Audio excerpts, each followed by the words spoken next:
वक्फ board की तर्ज पर बनाया जाए सनातन बोर्ड। सनातन बोर्ड को लेकर पूरे देश में चर्चा हो रही है। संगम नगरी प्रयागराज के महाकुंभ में भी साधु संत खुलकर इस बारे में अपना पक्ष रख रहे हैं।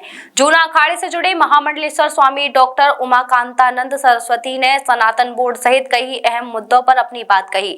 महामंडलेश्वर स्वामी डॉक्टर उमाकांतानंद सरस्वती ने कहा कि वक्फ बोर्ड की तर्ज पर सनातन बोर्ड का गठन किया जाए ताकि गरीब, कमजोर और जरूरतमंदों की आर्थिक, सामाजिक और शैक्षिक स्थिति मजबूत हो। उन्होंने कहा कि महाकुंभ मेले से साधु संतों ने सनातन बोर्ड के गठन की मांग पर अपनी आवाज बुलंद की है। सनातन बोर्ड के गठन का समर्थन करते हुए उन्होंने कहा कि केंद्र सरकार को वक्फ बोर्ड की तर्ज पर सनातन बोर्ड का गठन भी करना चाहिए।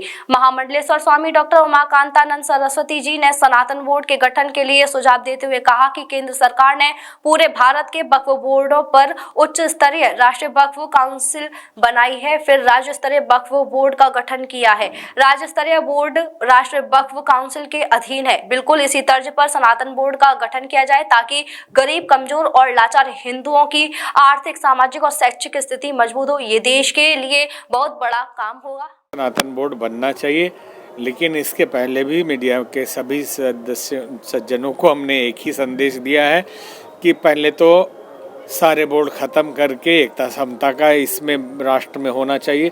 कोई भी बोर्ड ही होना नहीं चाहिए, क्योंकि ये सेकुलर राष्ट्र है और तो सबके लिए कानून भी एक होना चाहिए और ना कोई वक्फ बोर्ड होना चाहिए, ना कोई सनातन बोर्ड होना चाहिए। और अगर नहीं कर सकते तो फिर जब वो बोर्ड बनाए हुए हैं तो सनातन बोर्ड भी बनना ही चाहिए। अच्छा, वक्फ बोर्ड जो बना हुआ है उसको लेकर के भी साधु संतों की नाराजगी है कि इसको बंद कर हटाना चाहिए, तो क्या उनके वक्फ बोर्ड से कोई बाधा आ रही? क्या बाधा है ना, वक्फ बोर्ड से बाधा ये है कि वक्फ बोर्ड अगर देख रेख जो उनकी संपत्ति अपनी है उसकी करे, उसके व्यवस्था के लिए बनाई गई होगी कभी।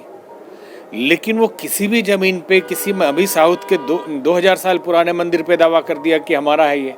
और कुछ एक लिमिटेड नियम होना चाहिए कि सुप्रीम कोर्ट और किसी कोर्ट के अंडर में वक्फ बोर्ड रहे, लेकिन एक बार वक्फ बोर्ड ने दावा कर दिया तो आप किसी कोर्ट में ही नहीं जा सकते।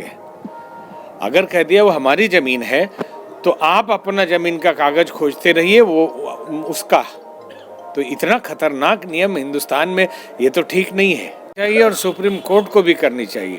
सरकारें तो वोट से बनती है, इसलिए कई बार वो वोट के चक्कर में उन मुद्दों को दबा देती है जहां लगता है कि वोट कम हो सकता है। अच्छा, एक चीज़ और बहुत ज़्यादा अब इस वक्त, चाहे वो मथुरा का मामला हो, वाराणसी का हो, संभल का हो, अब मस्जिद के अंदर इस तरह की चीज़ें हो रही, तो इसके पीछे इसमें देखिए, अब जैसे मोहन भागवत जी ने कहा हर जगह खुदाई की ज़रूरत नहीं, तो खुदाई की ज़रूरत तो हर जगह नहीं है, लेकिन ये सब सर्वविदित है कि आक्रमण हुआ, लुटेरे आए, धर्म परिवर्तन किया गया, मंदिर तोड़े गए, मंदिरों के ऊपर मस्जिद के गुंबद बन गए। और अगर वहाँ के भक्त पुजारी जिनके पूर्वजों को पता है कि हमारा मंदिर है और वो कोर्ट में जाते हैं, दावा करते हैं, तो कोर्ट निर्णय देता है कि सर्वे किया जाए इसका, अगर खुदाई में मिल जाए कुछ तो फिर उस पर निर्णय होगा। तो ये तो सेकुलर राष्ट्र है और प्रजातंत्र है, तो सबको कोर्ट जाने का अधिकार है और ये निर्णय कोर्ट को करना है कि वो सर्वे करा रहा है या नहीं करा रहा। ये जनता का विषय नहीं है केवल। अच्छा, एक चीज़ और है कि पूरी तरीके से धर्म नगरी है, धार्मिक क्रियाकलाप हो रही है, इस बीच में कई ऐसी चीज़ें भी चर्चा बन रही इस कुंभ के जरिए, चाहे वो मॉडल के रूप में जो आई हों, या मोनालिसा है, या ऐसे बाबा आ गए हैं जो अचानक से IT बाबा, और ये कितना सही है? देखिए, किसी को संत बनने में कोई दिक्कत नहीं है, और संत जब बनते हैं तो पहले दिन ही ऋषि मुनि नहीं हो जाते हैं। संन्यास लेते ही गेरुआ तो मिल जाता है, लेकिन वो तो KG क्लास में एडमिशन लिया है अभी।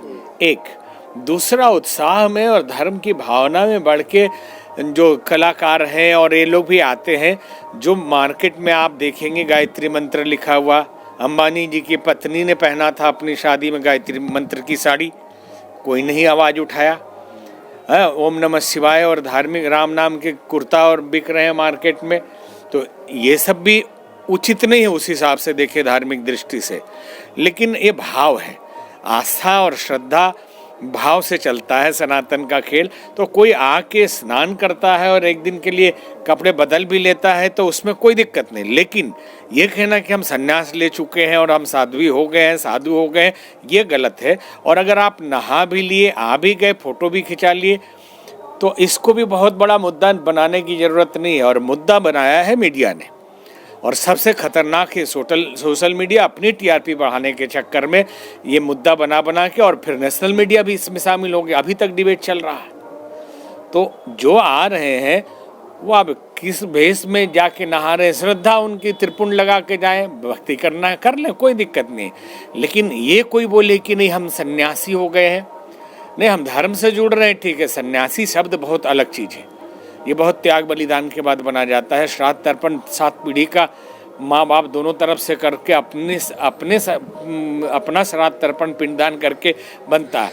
तो हमने जो न्यूज़ देखे उसमें किसी ने कहा नहीं कि हम सन्यासी हो गए हैं, बस आए हैं गुरुओं का आशीर्वाद लेने आए हैं और श्रद्धा भाव से हमने गेरुआ पहन लिया उस दिन नहान में। अब इसको झूठ मूठ का मुद्दा बनाकर, क्योंकि टीआरपी के लिए मुद्दे कम दिखाई दे रहे हैं। आज ही लाएं अपनी मनपसंद Maruti Suzuki car Uma Motors Arena से और पाएं तुरंत फाइनेंस की सुविधा कम से कम ब्याज दर पर। साथ में आपकी पुरानी गाड़ी की सबसे ज्यादा एक्सचेंज कीमत पाएं ट्रू वैल्यू में। नंबर नोट करें 9997682222।